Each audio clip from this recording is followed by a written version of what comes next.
దేశానికి green hydrogen hub గా నికర హరిత ఇంధన ఎగుమతి రాష్ట్రంగా తీర్చిదిద్దడమే తమ ప్రభుత్వ లక్ష్యమని ముఖ్యమంత్రి చంద్రబాబు స్పష్టం చేశారు.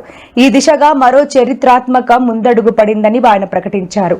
కాకినాడలో ఏఎం గ్రీన్ సంస్థ ఏర్పాటు చేస్తున్న 1.5 మిలియన్ టన్నుల సామర్థ్యం గల గ్రీన్ అమ్మోనియా ప్రాజెక్టు పరికరాలు ఏర్పాటు కార్యక్రమం ప్రారంభమైందని తెలిపారు. ఈ చరిత్రాత్మక కార్యక్రమంలో తాను ఉప ముఖ్యమంత్రి పవన్ కళ్యాణ్ పాల్గొన్నామని ముఖ్యమంత్రి తన ప్రకటనలో పేర్కొన్నారు.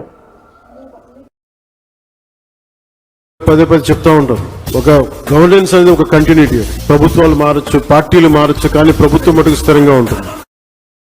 2025 జనవరి 6వ తేదీన గ్రీన్ అమోనియాకి గ్రీన్ సిగ్నల్ ఇచ్చాం. Andhra Pradesh slogan Godavari fertiliser and also Nagarjuna fertiliser రావాలని. అది ఎలక్షన్ ప్రామిస్. అది 83 ఎలక్షన్. ఈ జిల్లాలో పక్కనే మీరు చూస్తే జగ్గన్న తోటలో ప్రబల తీర్థ ఉత్సవాలు మన ట్రెడిషన్ ని ప్రతిబింబించే విధంగా, మన సాంప్రదాయాలన్నీ కూడా గుర్తు చేసుకునే విధంగా బ్రహ్మాండంగా ఈ ఉత్సవాలు జరిగాయి. ఒక